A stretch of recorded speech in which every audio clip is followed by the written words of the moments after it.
The U.S. Army is being deployed on its own soil.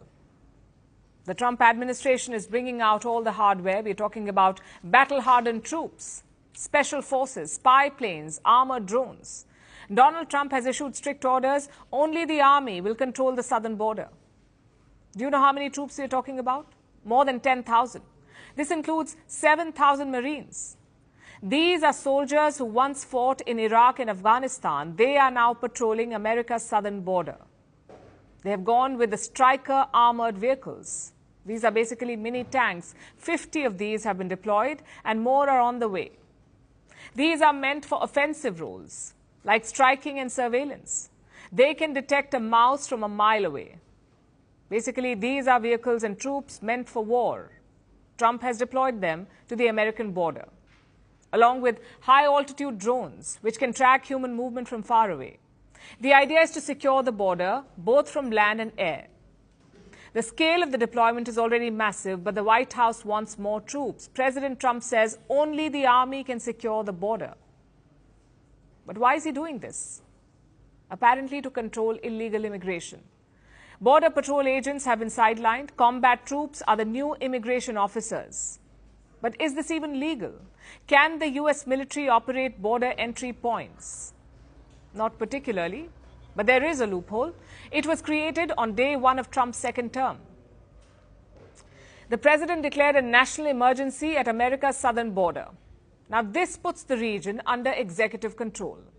The White House can deploy all federal reserves, everything including the Army, and that's how the military has taken over, by declaring the border one massive Army base. Let me show you on the map how this works. Trump wants the Army to control the border, a specific part called the Roosevelt Reservation. Now, this is a narrow strip of land. It runs from California to New Mexico. It is 60 feet wide and nearly 700 miles long. That's 1,100 kilometers long. Now, this strip is called the Roosevelt Reservation, and now the entire strip is an Army base. Border protection has become the Pentagon's job.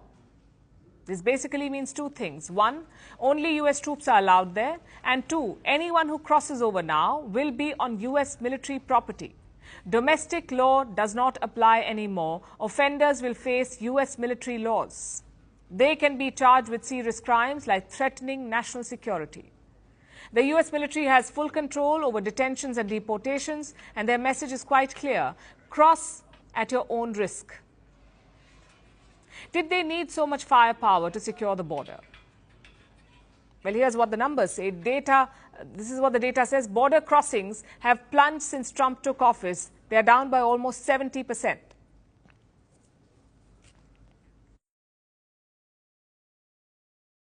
So why is Trump increasing military presence? Because border politics wins votes. Republicans are worried about the midterm elections next year. These are held in the middle of a presidential term, hence the name midterm. Trump's party feels that tariffs will hurt them. So how do you garner support? By flexing military muscle. And this is Trump's go-to strategy. He did this in the first term as well, by constantly talking about a wall. You may remember that. Trump wanted to build a wall along the Mexico border. Well, he was president for 4 years, and now he's president again, but that wall is still not complete. He deployed troops the last time too, for the same reasons, to stop illegal entry. So the tactics have not changed. Only this time the deployment is bigger. Think about it. The world's biggest military is patrolling its own backyard. Mexico is clearly unhappy. They have sent a memo to the Trump administration.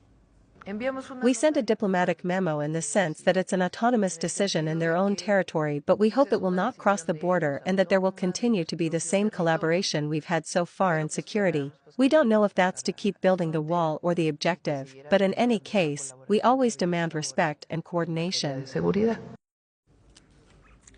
The U.S.-Mexico border is no stranger to walls, but tanks and troops is taking it to a whole different level. Trump calls it national security. His critics see it as overreach. So will this secure America or isolate